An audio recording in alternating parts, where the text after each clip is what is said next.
This meeting is being recorded.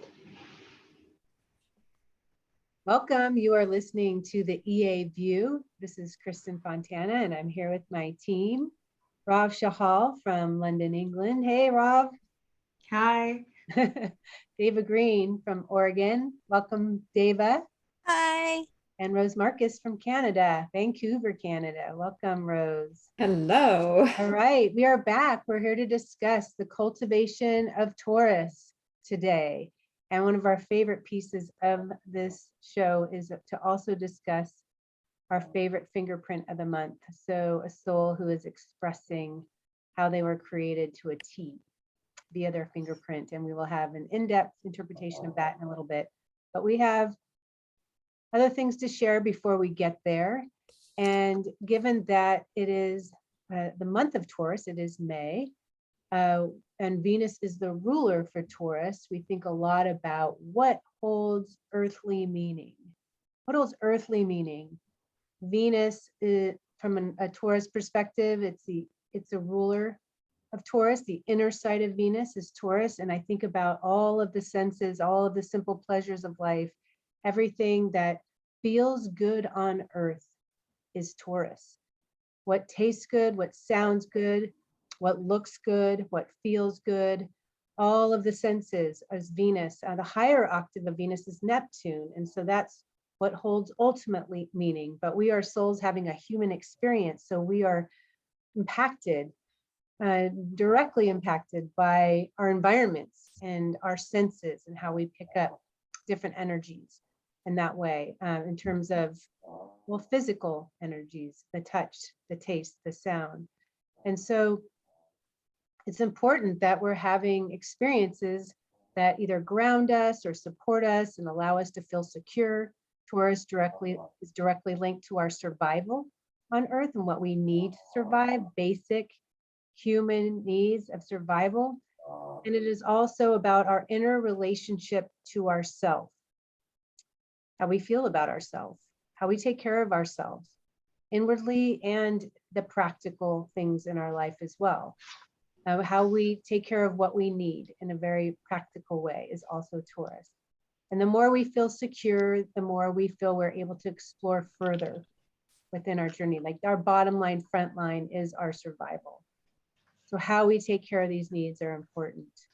And there's so many things going on in the world that make me think of Taurus, and whether it's the people in Ukraine trying to stay alive to defend their home, or the Roe versus Wade debacle going on in the United States, and the people that value free choice, especially women who value that choice. So a lot's going on that challenges our values and what holds meaning for us. And Dave, I know you and I were talking about some very specific things that I want you to share a perfect example of this with the listeners.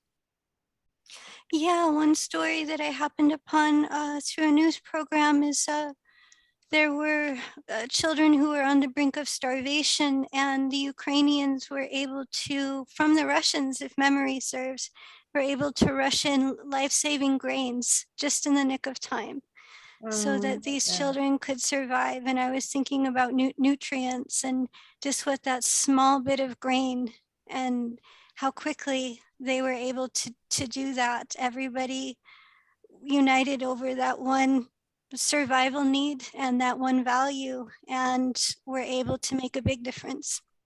So the fact that they're actually getting that food from enemy territory or the opposition is incredible, actually. Yeah. I mean, maybe it's everyone knows what it's like to either be a child or have a child, right? We've all been children, and if you don't have children, you remember what it's like and how vital, obviously, these things are. And so are they doing this secretly and privately? How are they getting the food to these Ukrainian children? Yeah, it was also through the help of those, through Russians who do not support the war. Their values were not in support. So if my understanding was correct, it was like underground smuggling. Oh, wow. Yeah. Oh my goodness. Well, Hallelujah for that. That's a wonderful example of the Taurus archetype, and just sticking to your roots, sticking to your values, so somebody can survive. That was incredible. What about you, Rob? Any Taurus examples come to your mind? Well, the one that's sticking to my mind at the moment, it's the news that's been in the media to do with Johnny Depp and Amber Heard. Because if you flip it and make it personal to yourself, it's your own values, your own kind of inner values, and you're sustaining how important the world kind of sees you. Because with Johnny Depp, he's taken her to court because, in his opinion, well, his image was tarnished and he's lost a lot of work, a lot of money, a lot of endorsements. And for him, it's his survival on the line from that aspect. And then with Amber, she countersued him. So her survival is, well, you're tarnishing my reputation and my image. And it's like, it's what's of value to them, rather than looking at the relationship for what it was. And there's a lot of going, like, toing and froing in terms of who's right and who's wrong, because at the end of the day, it's just going to be a perception of the judge who will rule the case eventually. And it's like somebody will feel like they're dying at the end of the result, you know. So it's that whole psychology of listening that's linked to Taurus and the inner side of Venus. So what they heard in the relationship is what they're portraying back out in terms of what they believe they went through, different experiences. That's what stood out to me in terms of even the court case going through during Taurus season as well. It's been going on for a long time, many years, right? How karmic and fated is that interplay? That would be a fascinating, Yes, sinister and composite to look at. Yeah, defamation of character and your reputation. I mean, that's huge. Yeah. It can just rip the rug out beneath you. It kind of reminds me of just the uselessness of any kind of war. I mean, these guys are battling each other, right? And like nobody wins in this situation. Nobody wins. Yeah, so on the outer side, you've got Russia and Ukraine in terms of the world, and every single person being impacted by that. And then you've got a personal battle going on between these two big personalities. And it's like the bottom line signature is you should be feeling good within yourself and wanting to feel secure within yourself, but they're taking it from an external source to feel a value, if that makes sense. Yeah. How about you, Rose? What's the big Taurus energy that's swirling around in your world? Well, I was just, I haven't watched all of that court case, but I just watched a little bit of it yesterday, and thinking that despite the fact that it will come down to perception in terms of ruling, I think that the fact that the transing nodal axis is moving through South Node in Scorpio, North Node in Taurus, it's about stripping it away, stripping it away, stripping it away. And when it comes right down to the end, no matter what the results are of that judgment, these are two people who are going to have to self-examine, in terms of what part they played in that whole thing. And I did look at the charts just this morning, and I like to use the planetary body Sedna, and Johnny Depp's Sedna and Amber's North Node in Aries are conjunct. And it's an interesting thing because, who's the victim in all of this? And Sedna is about cracking it open, and it is about exposing that. And it is a whole mythology in terms of abuse and standing for what is right and true for you. And they're both doing the battle, right? So it's, I don't know the rest of the charts there. It's quite interesting where the connections are. Johnny has a lot of planets in Virgo, so I'm sure he feels the victimized side. But I think that they both have some really deep personal examination to do. We're Yes, right I in the totally middle agree. of eclipses as well. It's such an intense time. And so, Rose, as we've talked about on our transit show, so much of what happens during eclipse can be karmic related. Like what have you been energizing in your life? What have you been thinking about? What have you been fueling? And it all compounds, it all I mean, the anger on both sides, on their sides, you know, when we talk about anger, when it's repressed or when it's not released in some natural way, then it becomes distorted, it becomes reactive, it becomes dangerous, frankly. And so anger is a natural emotion. Like if we feel like something unjust has occurred, it's natural to feel anger. Just how far we take it, what we do with it, I think is the most important thing. So we do have a chart today where we're going to be discussing the total lunar eclipse signature transit of the month on May 16th. We're just early in the morning in the West. So, oh, that's in DC, sorry. So the 15th and Pacific time. Rose, you want to take this? And yeah, absolutely. So the first thing to say about the lunar eclipse is that it is also a supermoon. So that is a high tide or a king tide.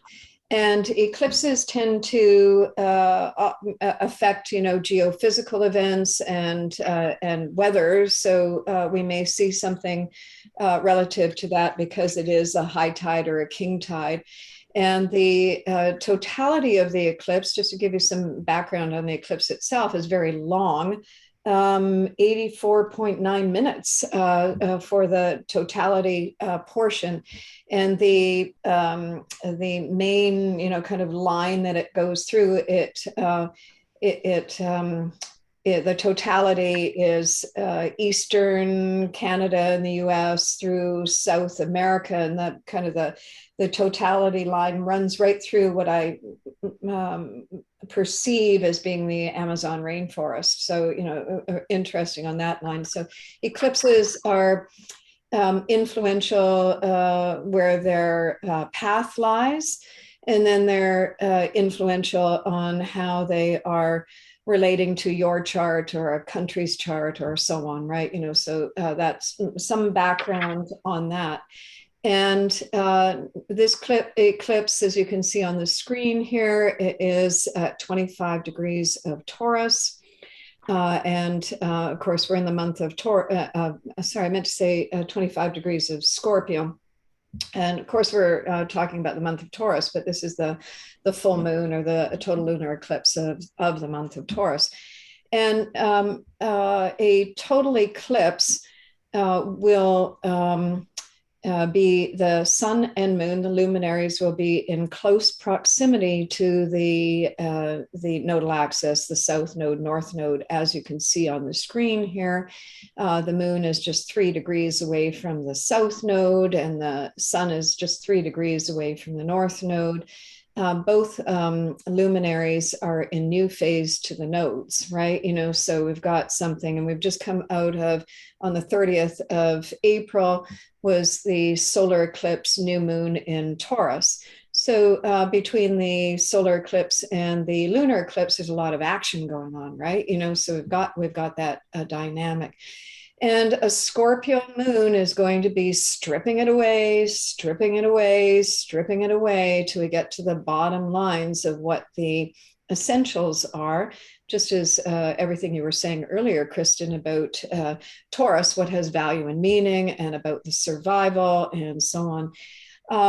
And I don't know how soon that Roe and Wade judgment is going to come through, but certainly, you know, this may have something to do with that. It's certainly in the works right now. And interestingly, that memo was exposed, an exposure archetype, you know, something being uncovered, you know, that's got to do with it as well too. This eclipse and all of the eclipses of the year involve Saturn in dynamic tension. As you can see in this chart, Saturn's at 24 degrees Aquarius.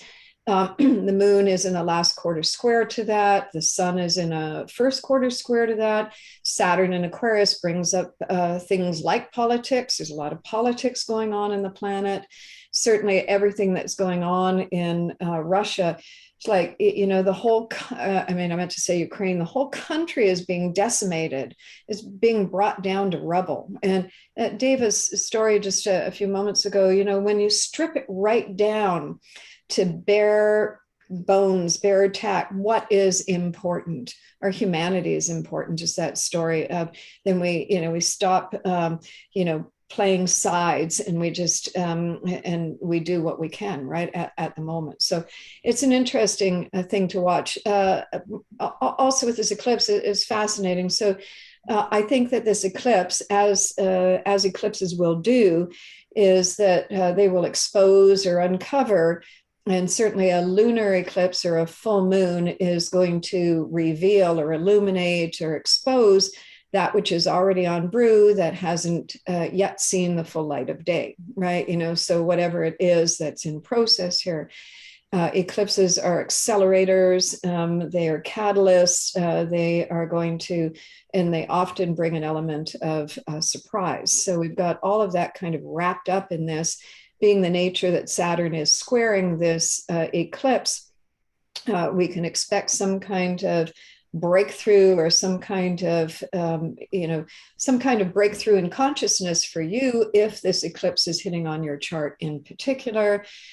Some kind of perhaps dramatic shift of the reality, whatever it might be for you, a sudden something or other that takes place that can jettison you someplace. And note that the eclipse moon is forming a trine to Mars and Neptune. Neptune, as you said a moment ago, Kristin, the higher octave of Venus. Venus is the ruler of that sun, of that north node, and we have Uranus in the sign of Taurus as well too. So what is of ultimate value and meaning, the ultimate ideals of the moment, what's that all about? And the Mars position at 23 degrees is triggering the Jupiter-Neptune grand conjunction in that happened on April 12th, which is still animating. So eclipses are triggers for events or catalysts for the moment, but it also has a duration of time. So this is picking up whatever took place back there in April that was on brew. I always say about Pisces, it's whatever is on brew. It's the potential that is waiting for its right moment to surface, to make itself known. So very interestingly, also Venus and Chiron. Venus is new phase to Chiron in Aries. And this is, another signature of destiny in the works, I think, of a special moment. And again, that Venus in Aries, it's triggering something. It is triggering both the Taurus element, the sun, the north node, and Uranus. And of course, its dispositor is that Mars-Neptune conjunction. So I think that we will see a lot of action out of this chart. If it's relevant to your chart, this may be a moment when you have an enlightenment moment, a breakthrough moment, a circumstance that moves itself out of a stalemate. Certainly that may be so for Johnny Depp and Amber Heard and what's going on there. I think this eclipse just so speaks to the politics of the moment with that Roe Wade. Would wonder what that's going to deliver with this. And I hope that the moon trining the Neptune, Jupiter, and that Chiron Aries will be, uphold that law. But geez, there's an awful lot of states in the U.S. that are ready to mix it, right? 50% of them. So it's going to be quite a hot moment. I think that it's a high tide, so there's a lot of emotionalism wrapped up in this. It's life and death, It is for a lot of people. A woman's right to choose, Chiron and Aries, Venus, Chiron and Aries there. The Jupiter position has just moved into Aries, and it's not on this chart, but it's in a tight square to Ceres, which is in the sign of Cancer as well too, which is, again, a right to life, a right woman's right to choose. This is this eclipse. It's going to be big. It's so revealing. I mean, anytime you start to pull in the asteroids and they just fill in everything, they fill in the detail of what we're dealing with, the Ceres in particular. I was thinking Ceres is in Gemini right now. Yes, it moves to like 0 Cancer for this eclipse. Oh, right. Yeah, 021 Cancer is just there, just.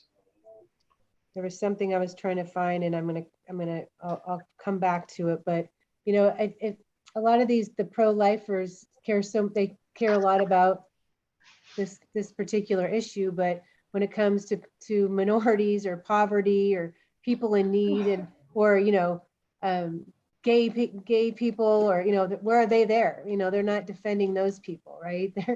It's just amazing, that particular. And I don't want to finger point specific, and saying everybody is like that who is a pro-lifer, but where are all those people when there's all these other populations that are needing attention? So many people that don't even have enough money to put food in their mouth, right? And the biggest thing for me is let's just say a Black woman, single mom, working 2 jobs, who can't even pay for the kids that she's trying to feed, and maybe it wasn't her choice to get pregnant. Maybe something was forced upon her. What do you do with these women? There's so many scenarios that just make it, well, we know it's a very heated topic, so I don't want to get too far into it.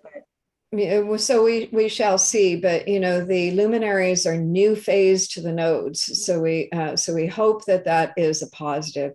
And Mercury is retrograde in this chart. Yeah, I was going to mention that. Yeah, exactly. And sometimes Mercury retrograde, if we go back over things, to make change, it comes to naught, I would hope. But the say that again, Rose. What'd you say? Sometimes when with Mercury retrograde, if you go back to kind of redo something, sometimes it's a waste of time because you end up the same place anyway, right? I mean, that's not always the case. Sometimes Mercury retrograde is good for quitting things, for ending things that are no longer serving, like quitting a job that you're not happy about or something along that line. But we shall see. It is very concerning to see that the deck is stacked with looking at the map of the USA. But yeah, one thing I want to mention. So it's excellent in my opinion that the luminaries, the sun and the moon, are in a new phase to the nodes. I'm so glad you brought that up. That is so true,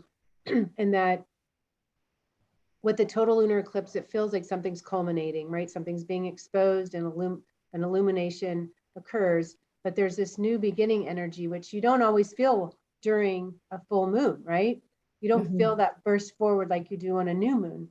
And so that's very potentially productive and I think a really good sign for people that are wondering what this is going to be about for them, propelling for their soul.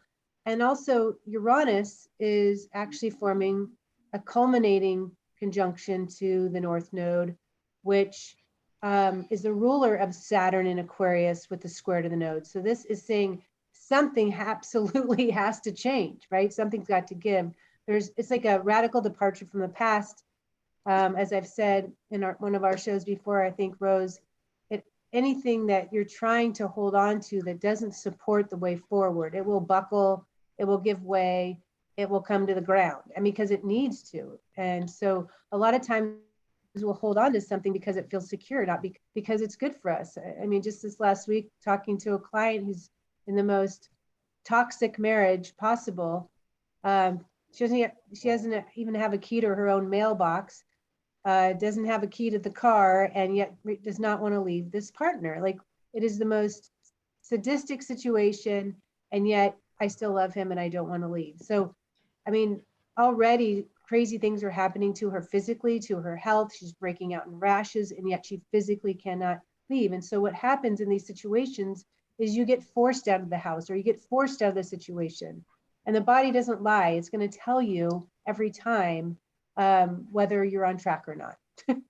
So yes, things are coming to a head, and as hard as it might be in some cases, you will thank your lucky stars later.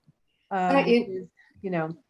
Yeah, that's exactly that Chiron Venus, this idea of the fatedness or of the moment. It is, you know, something happens, a circumstance happens that that actually forces you to, you know, get out of that marriage or quit whatever it is, or, you know, Aries is, you know, gives you a degree of separation in some way, you know, that, you know, sometimes we're not so happy about what that circumstance is, but it jettisons you. Yes, exactly. The bottom line for me, my 2 cents, I absolutely love that Neptune and Mars are in such a strong position to the full moon and to the nodes. Remembering that Mars, okay, balsamic to Neptune. Neptune, Pisces already is the last sign of the zodiac, last house of the zodiac. And they are culminating, which is another closing energy. But Mars is also trying to drive you or move you into something more ideal. That's the upside of Pisces, trying to bring something to a head so you can actually move into something that is more ideal, something that supports your evolution. So I'm extremely encouraged about the position of Mars, even though you might feel victimized in a certain situation initially. Not everybody, but why did this happen to me, maybe? And you're like, maybe after the fact, it'll be, thank God it happened to me. Thank God I was able to move in this direction instead of stay in that direction. So Mars is the lead point in your evolution. I would say give it up to the gods, you know, get on your knees, whatever you need to do, ask for guidance under this particular eclipse window. We are in a portal right now. Things are very powerful. Things are very sensitive. A tremendous amount of things can happen for you. And I think if you are receptive and adaptive and ready to roll, then it could be a very productive and powerful thing for you moving forward. Absolutely. And that sun is moving towards a trine with the Pluto as well too, right? You know, so yeah, that could color it in really nicely for you if you can put some trust and faith in the divine order of things, right? Yeah, I mean, we're creating what we need to in order to evolve. And so it's just about trusting in that process. And sometimes you got to let go of the wheel. So, all right. About Robin, Deva, any comments before we move on? What popped out at me too is the Mercury in Gemini retrograde, that in terms of what both you, what Kristin and Rose, you've been sharing, that sometimes it can be information that hasn't been let out before that can inspire us along that. So maybe it's a story, information that we haven't heard before, a new perspective that is able to give us the energy to preserve what's most valuable for us rather than retreat or hold on to what's familiar, no matter how toxic it is. So looking at that there's also, from my lens, the power of communication, whether it's new information, a story that can help us shift our emotional state, and giving it up, saying, you know what, the motto of South Node and Scorpio, I've got nothing left to lose. If I detangle myself from that. And sometimes we just need that new information, something we haven't heard before that can motivate us to those ends, or that can tune us into ways to preserve rather than self-destruct. Yeah, and for myself, just for myself, what I see with this lunar eclipse, though it's hitting me personally quite strongly, is with the sun in Taurus conjunct the North Node in Taurus, and the ruler being Venus in Aries, is put yourself first. Put yourself first, where you learn to value what you need in your life, as opposed to the relationships that you're in. You know, the South Node in Scorpio conjunct the moon in Scorpio is just letting the past go. learning to kind of evolve forward. And it's that caterpillar turning into a butterfly metaphor. So putting yourself first is the key message, and I will heed that myself. Well, as I was talking about before with Taurus, it's the inner relationship to ourself, and the stronger that we can dig in within ourselves or cultivate that inner sense of security, stability, allow ourselves to inwardly flower, like that Taurian spring element, to really work on our energy within ourselves. The inner door is always open to the infinite, to Neptune. It is always open. So the more we do take care of our center, our soul, that central core essence of who we are, the more we water it and fertilize it, then the better things we will attract. I mean, it will create a natural magnetism that draws things to us that we would like to experience, and to that allow us to evolve. So lastly, Mercury retrograde in Gemini. I love to use the word story, Deva. It's true. Stories, words. There's something about that. Like when you experience something that change, this is what comes to mind. That changes everything.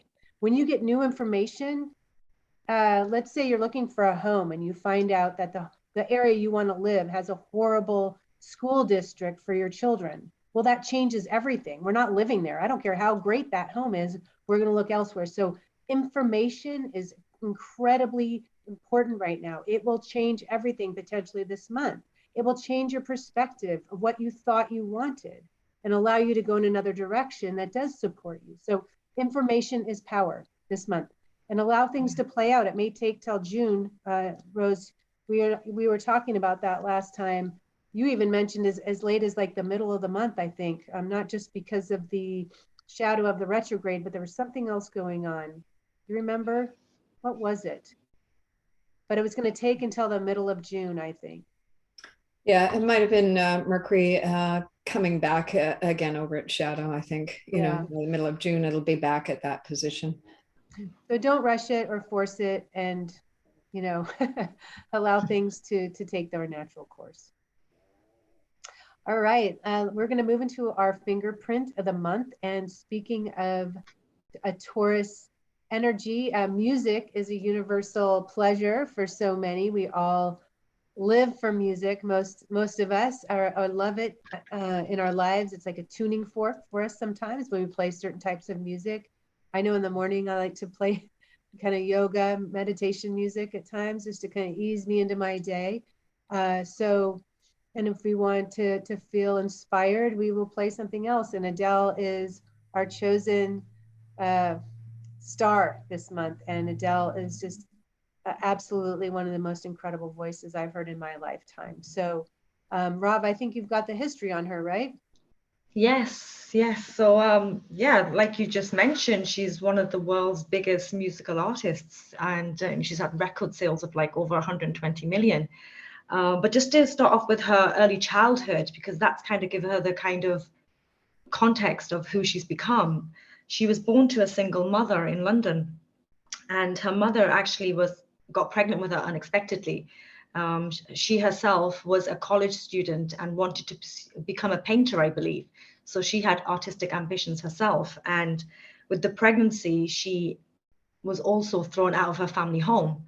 I'm not sure if a lot of people know this, but her Adele's grandparents threw her mother out, telling her to learn responsibility. And that meant that Adele's mum had to actually go and seek government housing and support, because though she was with Adele's father at the time, I wouldn't say they were in like a committed relationship. Her father was in the mid-20s, the mother was a teenager, 18 years old, and they were together until she was around 2 or 3 years old. And then her father left because her father had alcohol addiction and couldn't commit to both Adele or her mother. So Adele's mother brought her up single-handedly, worked 3 or 4 jobs just to pay for her daughter's tuition for musical classes, because she realized from a young age that Adele had a passion for music. I believe she was around 4 years old where she learned she wanted to sing. She liked voices, the sound of voices. And she only at around the age of 13, when she won a place at the prestigious performing arts school in London, that she put her full attention into her ability to become a singer. She wasn't interested in school or studying, and it was only once she went to that school that she felt that the teachers and the experience there helped nurture her talent. Because once she graduated from that school, she actually signed her first record deal.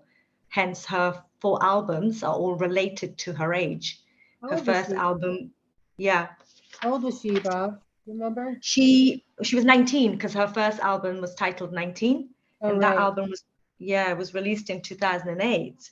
And to date, she's released 4 albums. So the second one was 21, released in 2011. 25 was released in 2015, and 30 was released last year in 2021. And it was actually her second album, 21, that became the fastest selling album of the 21st century, because it had that song in it, Someone Like You, which literally went very viral. And at that time, I listened to it quite a lot myself. But yeah, a great song, great track.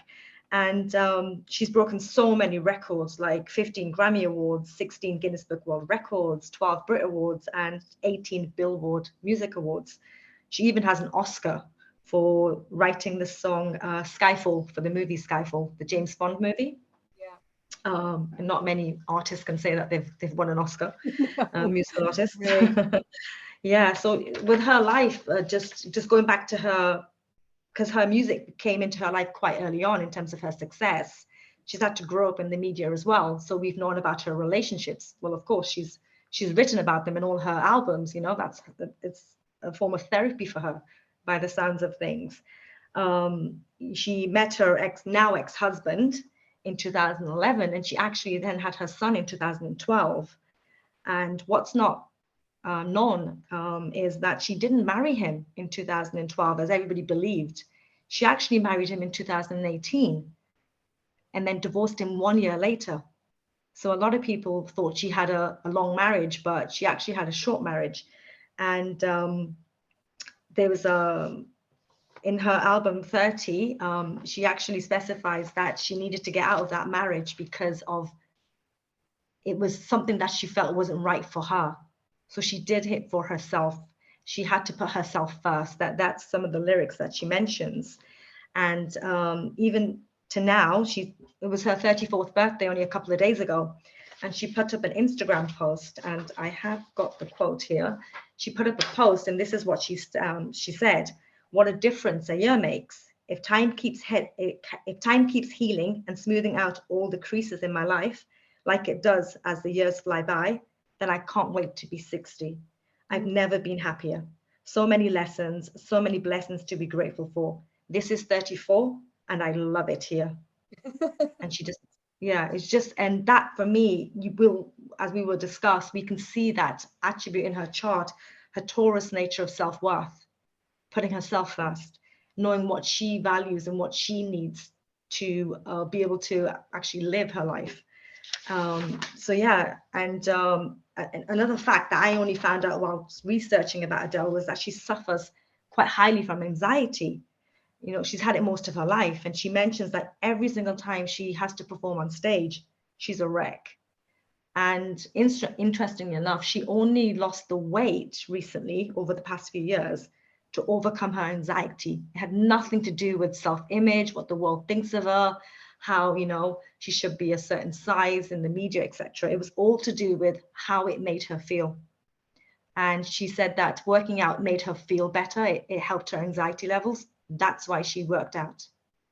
And that's a clear example of, I'm not living by your rules, I'm living by my rules. So yeah, so that's just a little bit background about her. And Deva, if you want to start off the analysis of her chart with Pluto. That sounds good. And do we all agree that she's about in the 3rd stage individuated? Yes, yes. Okay, great. Yeah. Yeah, from my understanding, looking at Pluto being in Scorpio retrograde in the 5th house, that would give a baseline or a foundation of self-empowerment, breaking through either enmeshment specifically with those where she's been in denial of her own needs or her own emotional nature, seeing the South Node being in Virgo in the 4th house, and the ruler of that being Gemini in the 12th house, through her voice or through expression, specifically seeing, not to segue, but seeing the Taurus energy, Sun and Jupiter, through her music, being able to articulate the culmination or the completion process of being in denial or repression of her own needs and of what her emotional reality is actually about, in comparison to either being too enmeshed with others and their needs, or denial of her emotional nature through these different avoidance. And you can hear it in her voice. I was sharing, looking at the North Node being in Pisces in the 10th, that she's one of the few artists that, especially, it was good for my moon in the 3rd. You can't pick apart her lyrics. I mean, you can't intellectualize. You just, when she sings, for me, you just feel the power and the emotion of what's behind her voice. And I really appreciated that in terms of the Gemini and the 12th communicating an ultimate or a universal message that everyone can relate to.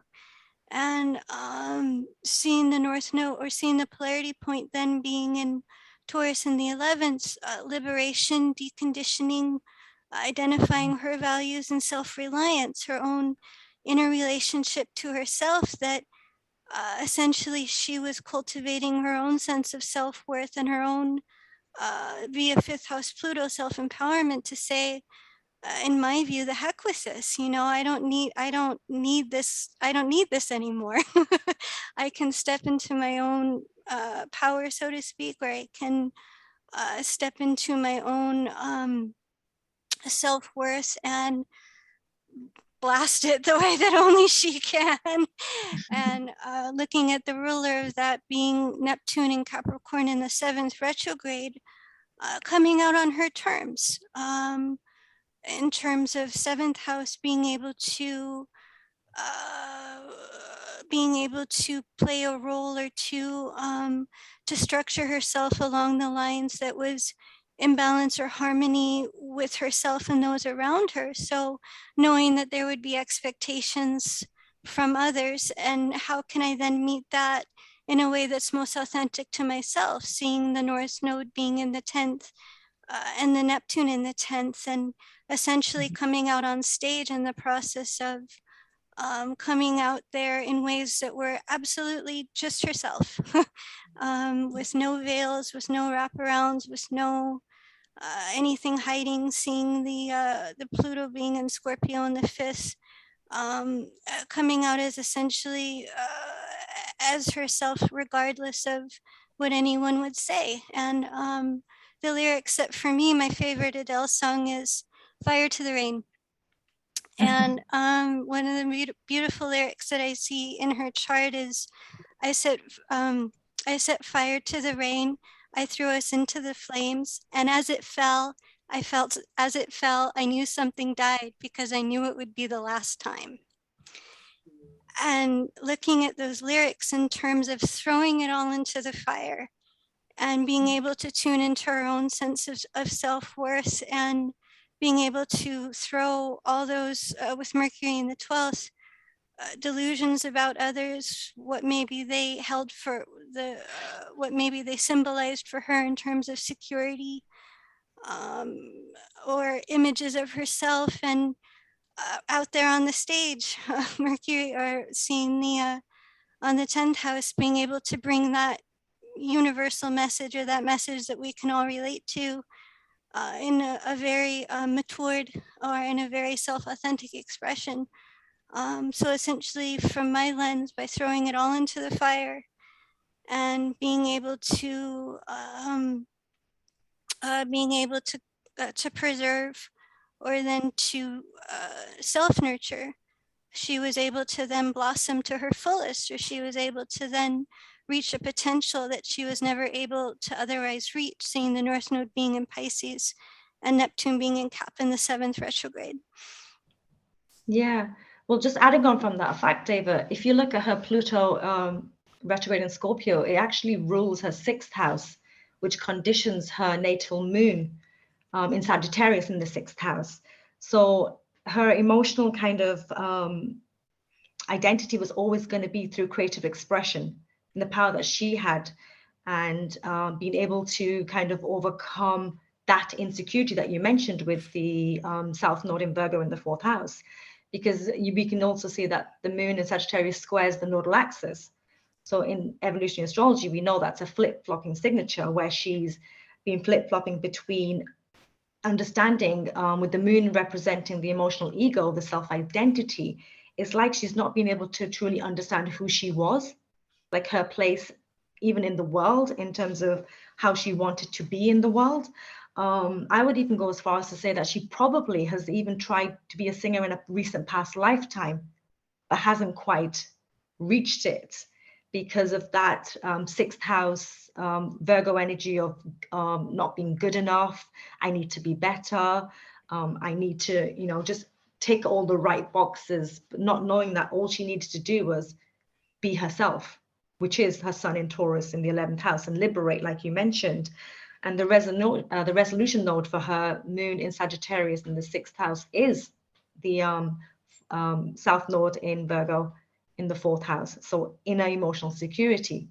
So when she's been able to be a bit more secure within herself, we can see it through her albums, even her recent album, 30 she's released it during her Saturn return. So maturity, self-responsibility, and kind of just getting into her own kind of structure of how she wanted her life to be. And like you mentioned your lyrics, and the other day I just listened to one of the songs from the album, Easy on Me, which is the song that she said she wants her son to listen to when he reaches his mid-20s, because she's divorcing his father. And that song will explain to him why she divorced him at this time, which is amazing. And the lyrics from that was actually, she said, I had good intentions and the highest hope, but I know right now that probably doesn't even show. There's that 6th house Virgo guilt of, I needed to do this for myself, but there's still that bit of internal guilt, which she will be working on probably for the rest of this lifetime, because it's just not going to disappear. But it's her stepping into her power. Would you agree? Oh, absolutely. And looking at the 6th house energy too, in terms of overcoming or stepping into her power and the guilt, I would say too, part of that can be related to either past life persecution or false judgment, seeing the Capricorn energy and looking at the 4th 10th relative to her evolutionary state, integrating the masculine feminine, or integrating the other side of gender, and how part of that was stepping into her own strengths and identifying or doing things on her own terms, coming out into the world based on her own rule set. And part of that may have been saying to herself, by just what you shared, that it's okay that I don't need to or want to take care of others more than I take care of myself. And seeing that 4th tends to self-nurture so that I can balance that ruler of the North Node, Capricorn in the 7th, in just the ways you were sharing. So absolutely, and that by coming into that clarity and working on that throughout the lifetime, that the 6th house energy can become that self-discernment, or can become that self-knowledge that you are sharing. Yes. Rose, anything to add? Well, I'd like to go on to the Venus Chiron square the nodes, if I may. Yes. Yeah. And because you brought up a lot of points there. First of all, Chiron itself, and that Venus Chiron conjunction here, Venus is balsamic, just really a few minutes off, coming full circle with Chiron to a new beginning. So a balsamic is a completion archetype here, and it is square the nodes, which are in the 4th and 10th houses. So this is in our evolutionary astrology methodology, of course, a skip step. And the 4th and 10th houses relate to parents, right? So Gemini itself is, again, the idea of a repeat, as you were saying, Rev, last lifetimes, this recent past lifetime. This is a continuation of something that's already been in the works. A skip step is something that isn't resolved anyway. And Gemini brings up key people, certainly with the 4th and 10th houses, the parents. And so the 4th house and parental access is interchangeable, but this really identifies that 4th house, the Virgo end of things, as the mother who sacrificed, right? The young mother who had to work and so on. It was fascinating. 18-year-old young mother and so forth, and having to live in social housing, blah, blah, blah, all those things. So we've got all of that kind of statement. Chiron's an interesting archetype that is often seen in the surprise pregnancy, as the wounded healer archetype. Chiron has no natural boundaries. And what I always say about Chiron is that Chiron is always doing its work. It is the integration of soul work manifest into this lifetime. So it's piecing from both levels. And so when Chiron shows up, everybody else has to do their work. And it's interesting that as a catalyst, her surprise pregnancy, the mother is kicked out of the home to learn the responsibility, that animates the mother's evolutionary necessity, and so forth, right? Happens that way. Now the North Node in Virgo, when we have a skip step, then the South Node represents that composite of the past. But when we have a skip step, the North Node is also part of the past life narrative, right? And again, Pisces, just in general, is going to rule the alcoholic father, just in general, Pisces. But the Pisces archetype is about exposure as well, too, right? So this is exposure. The 10th house, that Pisces influence in the 10th house, that's an idealization, right? Of the parent. And I think that we do that when we have an absentee parent, and oftentimes children, the feminine, the daughter puts the father on the pedestal anyway. Chiron has woundedness in both parents. There's so many different items here. Chiron is a theme of abandonment, and so we have the abandonment of the father. What did she say? My dad's absolute lack of presence and effort, relative to that Chiron squaring that North Node, describes him so perfectly. And I think what her, that Venus Chiron, her exceptional, exceptional talent, extraordinary talent is seen in her ability to tell the story in a way that is very relative to us. That's the point of, that's why her music is so appealing, because she sings it and I feel it. We take that in the relatability of that. We've all had that disappointment. Love is, what we're doing here on this planet is to evolve through the emotional body and to understand the nature of love. And I don't think any of us have had love and, the unconditional love out of parents and everyone else in the way that, that would allow us to be healthy, happy, and whole in terms of our inner psychology or inner relationship. That's, all of the evolution that we're doing. Sue just pointed out that, of course, that moon is, conjunct the galactic center as well, too. So, there's so much richness in this, in this symbolism that we see. And again, that, that flip-flopping back and forth. Let me just say that Chiron represents, the wounders and the healers. It's a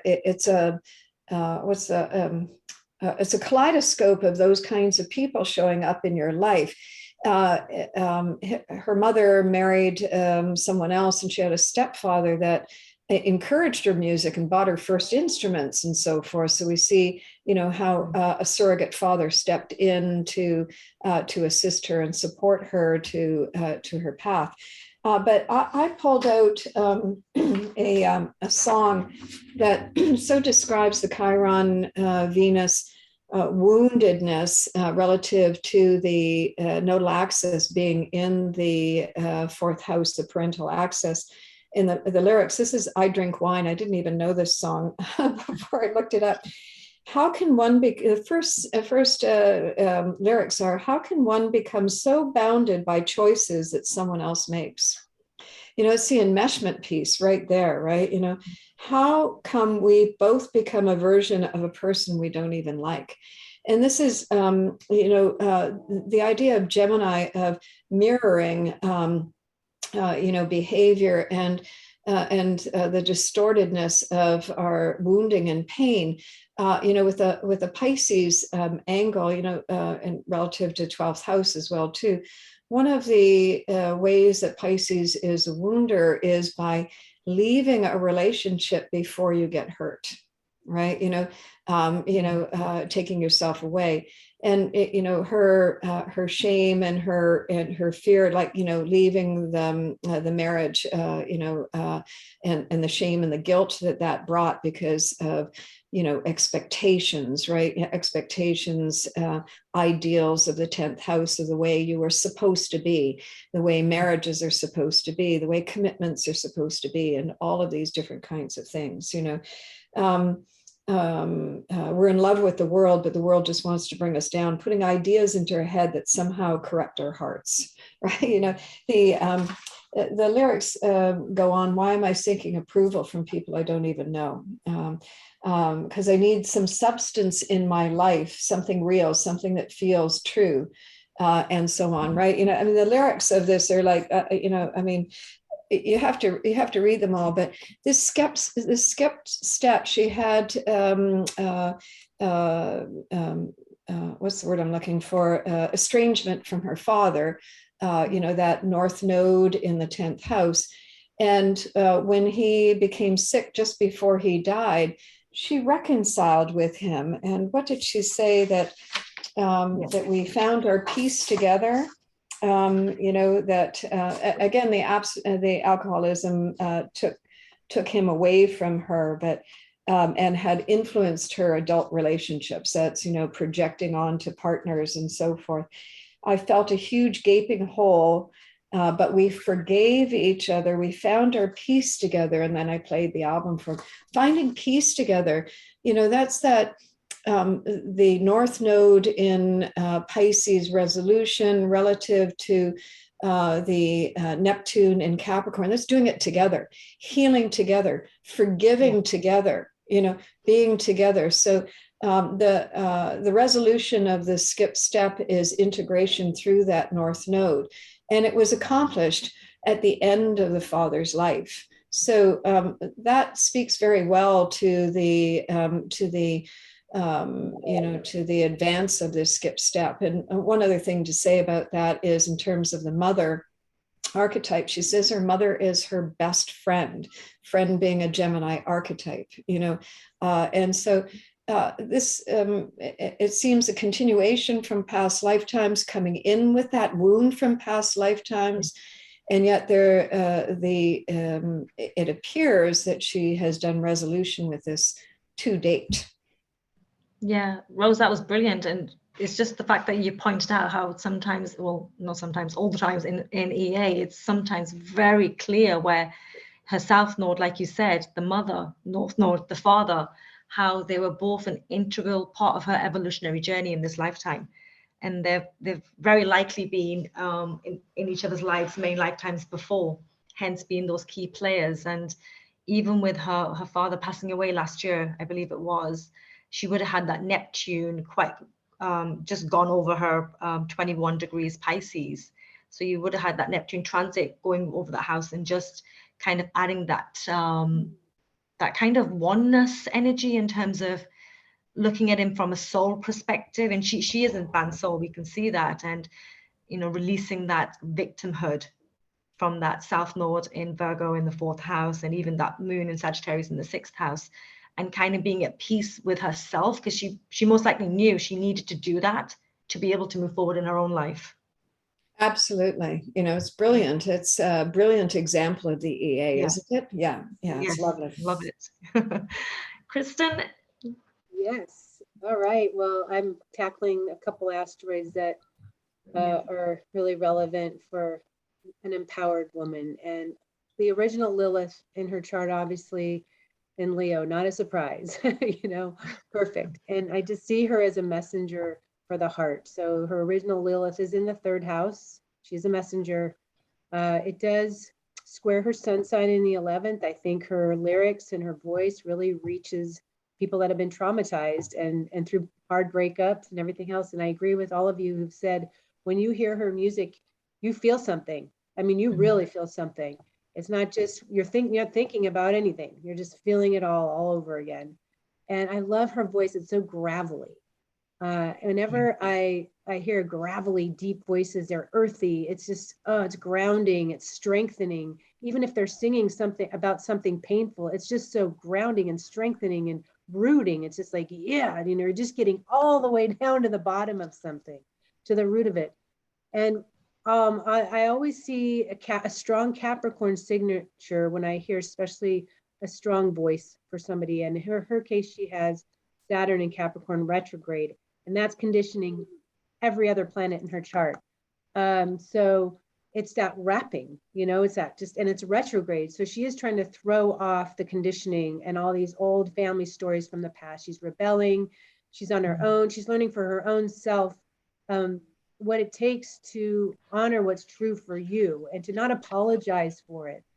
She is I think in the song that I chose, Easy on Me, also, she is feeling apologetic, I think, in the song to her son. It is such a Virgo thing to do or to say, but she's learning to be unapologetic about taking care of herself, knowing that if she starts with herself, everybody wins. Everybody she loves wins. And essentially she is doing it for him because she needs to show her son what it looks like, what love must look like, starting with loving yourself enough to walk away, starting with having the courage to walk away from something. And I love these lyrics on Easy on Me. She says, "There ain't no gold in this river that I've been washing my hands in forever. I know there is hope in these waters, but I can't bring myself to swim. When I'm drowning in this silence, baby, let me in." And of course, in EA, when we think of the river, we're thinking of the emotional body and how important it is to get into that river without anything on. So if you do get in with all those layers of old, those Capricorn layers of old, you will drown. You will drown. You have to get in just stripped down all the way. And so that there's hope in these waters. That moon in Sag is so classic. And so her Mars is also in the 9th house. So it's immediately she's singing about this vulnerability that she's feeling, that she tried, the Virgo piece for her, that she tried. Now she does have Amazon in Virgo as well. And I'm not seeing this all the way because my screen's not showing it. Is it retrograde? Yes. 27 degrees retrograde. Okay.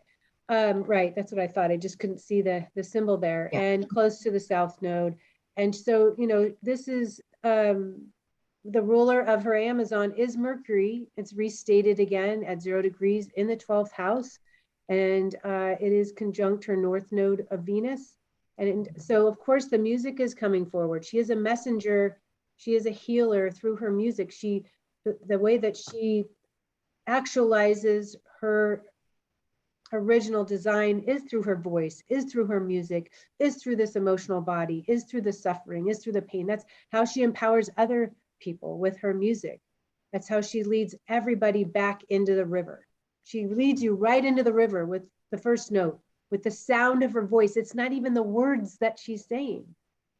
And it's so funny because, not so much funny, haha, but I just made a connection in this moment. But when I first walked into a lecture by Jeff Green, when I found this work for the very first time, and people asked me, well, what did he lecture on? I said, I have no idea what he said.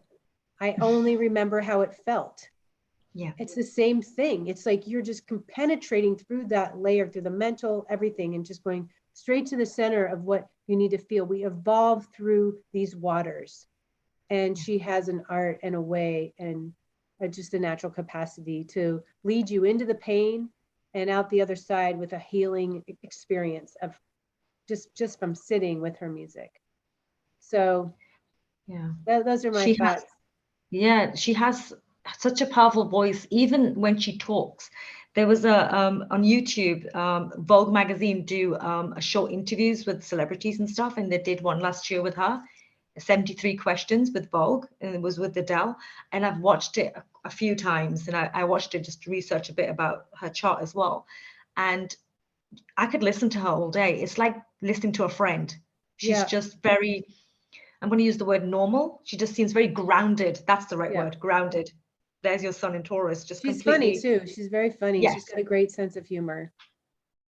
Yeah, she's got a great British sense of humor. Yeah, she does. And She doesn't hold self-deprecating. she doesn't hold anything back too, you know. You know it all about her, right? Yeah, exactly. Yeah. That's the moon and Sag, like hard on sleep. Yeah. All right. Perfect. Fantastic, you guys. That was wonderful. I look forward to her next album already. Yes. So we are going to move to our movie of the month, Deva.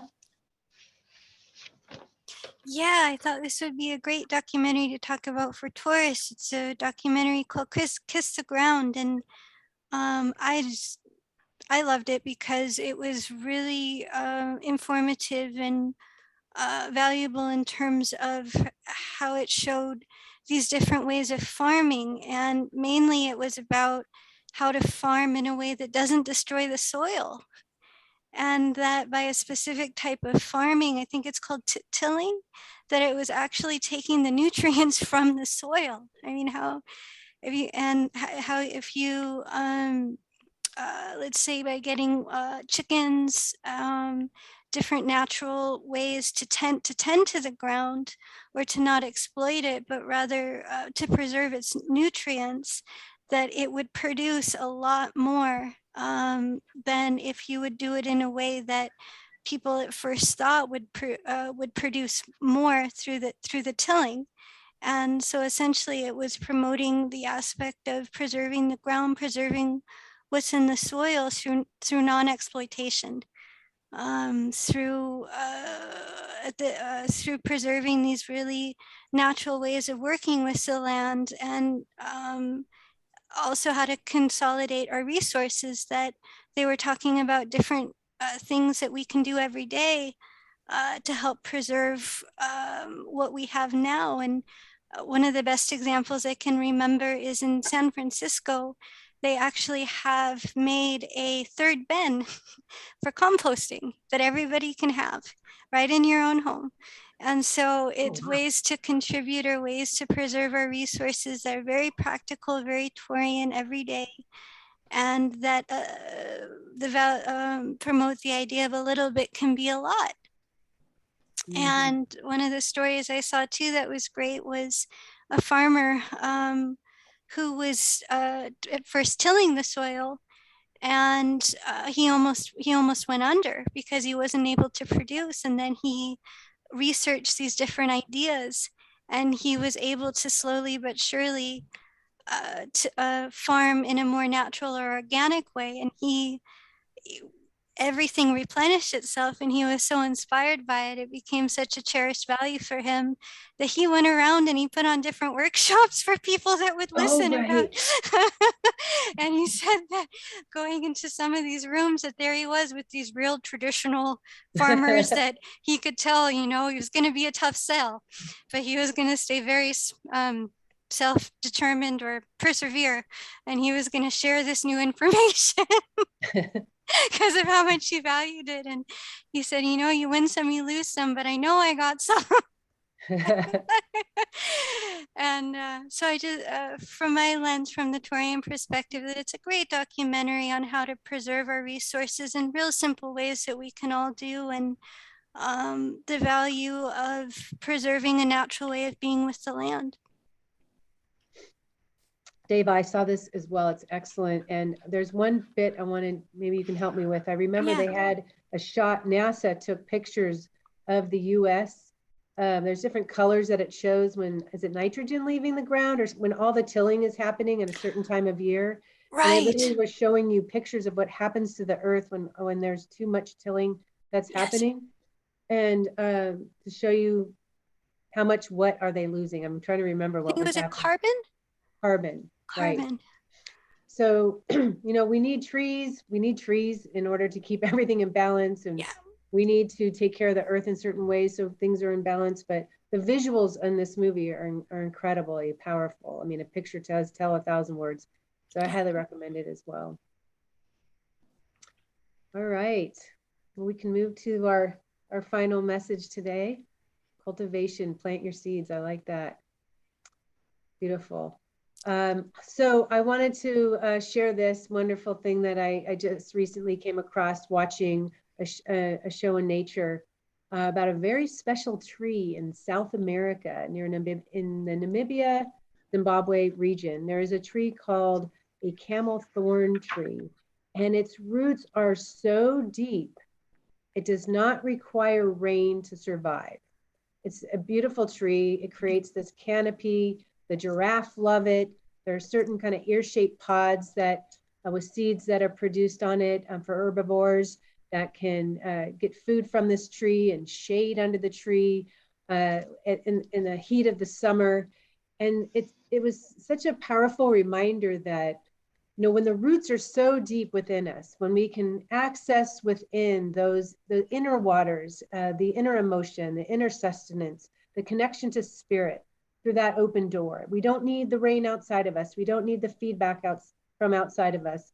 We just need to root ourselves within ourselves to access what we need, not only to survive, but to thrive, to feel whole, to feel complete, to feel holy ultimately. So I just love the story about this tree. And not only is it taking care of itself, it's feeding others.